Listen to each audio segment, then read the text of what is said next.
Hello, well, welcome to my channel. My name is Jenny.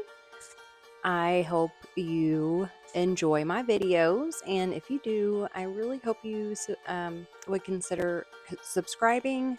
It really helps my channel out when you do, and it's free for you to do. So if you don't mind just hitting that subscribe button and the like button, that would just really tickle my fancy. Now, today I have, I, 28 male, make my girlfriend, 24 female, feel like she's not good enough. We had a conversation today about how I work 60 hours or so a week and she works about 20 hours a week. And apparently I make my girlfriend of 4 years feel like she's not good enough. Background, I pay for 80% of the expenses we have as my income is higher. I expressed that I would love to see her pursue some of her long-term goals with all of her free time. Otherwise, it would be really nice if maybe I got back on later days to find some of my chores done or something. Yes, I probably could have phrased this better. You could have phrased it in a way that made it understandable. I think what he's meaning to say is, if you're not going to be pursuing your goals with your free time, could you please clean the house? And yeah, you probably should if you're not. He's working 60 hours a week. I'm a stay-at-home mom. I did work. I worked for a long time. I have a seizure disorder, and it's just kind of safer for me not to work. The stress could cause seizures. I don't. It's been almost 2 years, and I'm terrified. So my husband takes care of me, and he comes home. It's not always clean, but he has clean dishes, clean clothes, clean floors. He does not have to lift one finger in this house unless he wants to, or if I ask him.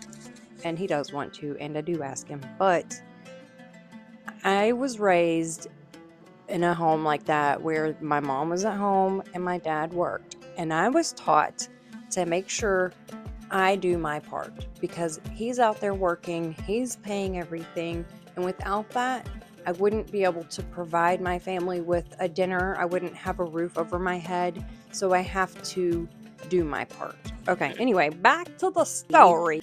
I pay for 80%, and all he's asking is, hey, I pay for all this stuff. Can you please just have the house clean? She got all worked up and was like, sorry, you're jealous of my job.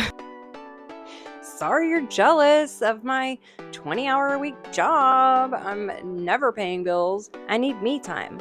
I'm never good enough, etc. I apologize as I never want to make her feel that way, so she goes to her room to game with her online friends. Well, how old? Oh, she's 24. Oh, yeah.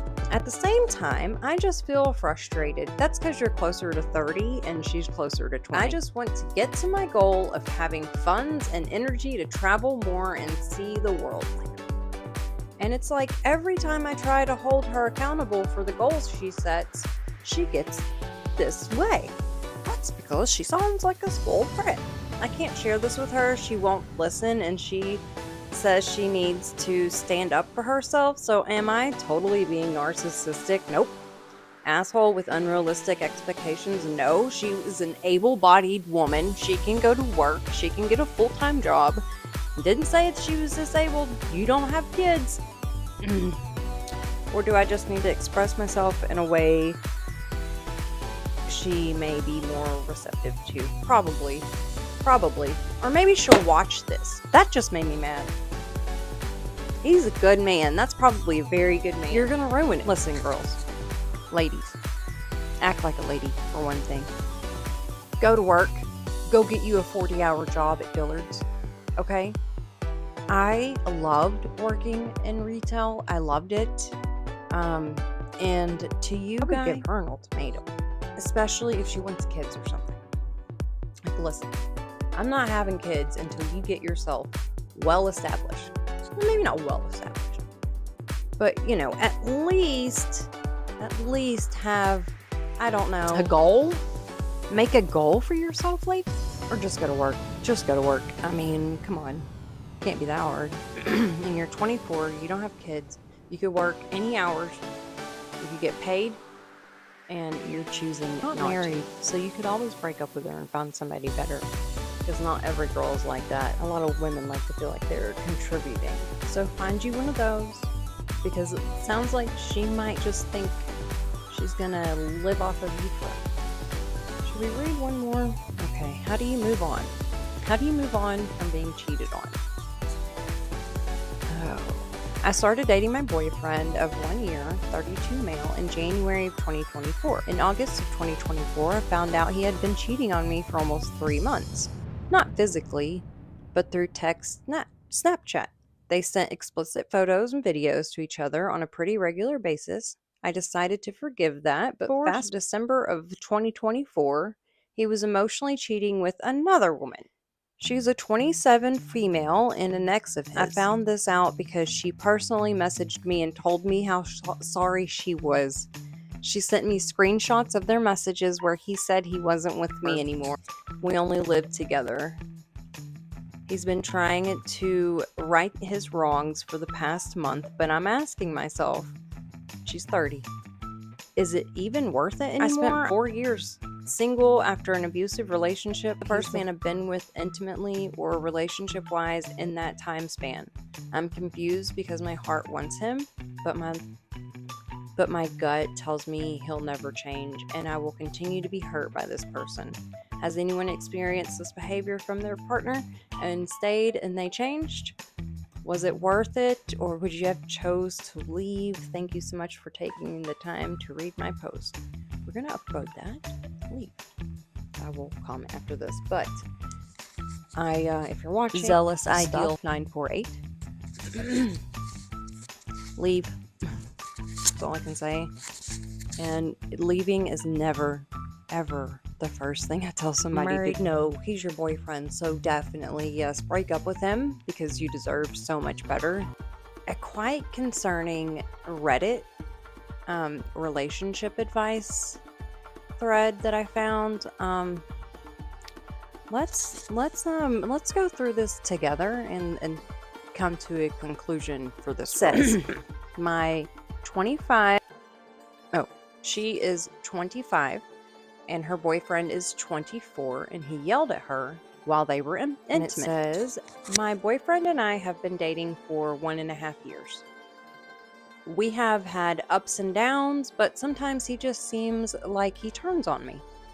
Last night, he was going down on me, and it was taking me a long time to, Eventually, he sat up, slapped my leg, and yelled, "What is wrong with you? Why is it taking you so long?" I was shocked and in horrible disbelief and fear. I started sobbing and ran to the shower and locked myself in. I don't blame you. What a flip there, He eventually came to the bathroom and said he was mad because I should have stayed and talked together about me being upset.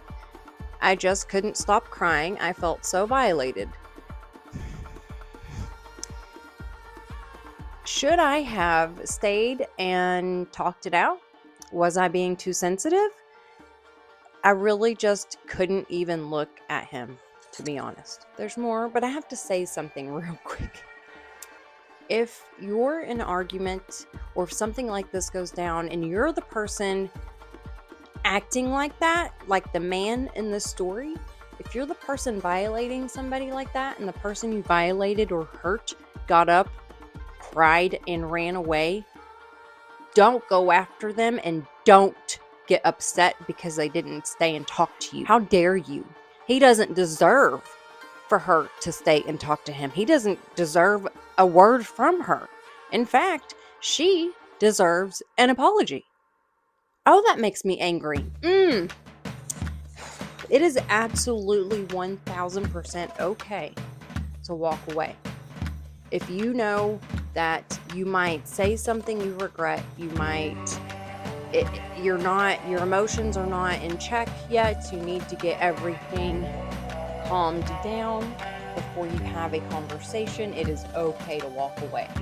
Later, he was very apologetic and seemed very sorry. He said he felt terrible about it and didn't feel like himself. Edit. I think what I'm most confused about is that, yes, sometimes he kind of emotionally cuts off and turns on me, as I said, but it's never physical, and it's confusing because it's so rare, always kind of seems like I'm just being too sensitive. Some of you are commenting that he's probably angry about everything and it's just not true. That's why I got so confused. What are the comments? For him to create that kind of aggression during what is supposed to be a loving and intimate act, you had every right to be upset. His impatience is the problem. His need to control the situation rather than allowing you to enjoy it is the problem. Our brains can't shift from being startled into a fight, flight, freeze, or fawn response if we are still feeling attacked, judged, or criticized without time and self-compassion to think effectively. So yes, talking about it is important, but acknowledging that you were not in a safe enough space to do so is equally important to recognize. That is an intelligent person saying what I just said in a much better way. He shouted at you and smacked you, and then he reprimanded you for running to safety? This man sounds horrible. Agreed. She's defending him, by the way. She's defending him. I really hope I am following this one. I hope that it doesn't get worse, honestly, because that's just a sign of what's to come, in my opinion. I've been, well, anyway, it's just I've been there, not like there, but yeah, it really is a sign of what's to come, and I never really thought, oh, he just pushed me, he's not gonna. But yeah, I know after years, they'll start. It'll be where you're afraid for your life. Anyway, that's enough for right now. This is 20 minutes. That's good. I'm gonna cut it down, probably make it much shorter, probably 15 minutes. I washed my hair today and it feels so good. I just can't stop touching it. And also, check this out. Look how cute. These are the Project Cloud shoes. They're tennis shoes. Alright guys, I hope that you guys enjoyed this video. Please consider subscribing if you're not subscribed already, and like this video if you liked it. It really helps my channel when you do subscribe. I'm really trying to get to 2,000 subscribers by the end of June, so that might be hard. So we'll say 2,000 by the end of the year. I'll give myself 12 months to gain, I think, 300 more subscribers. So thank you so much for watching. I gotta go. But you guys, oh, let me know what you want to hear about next.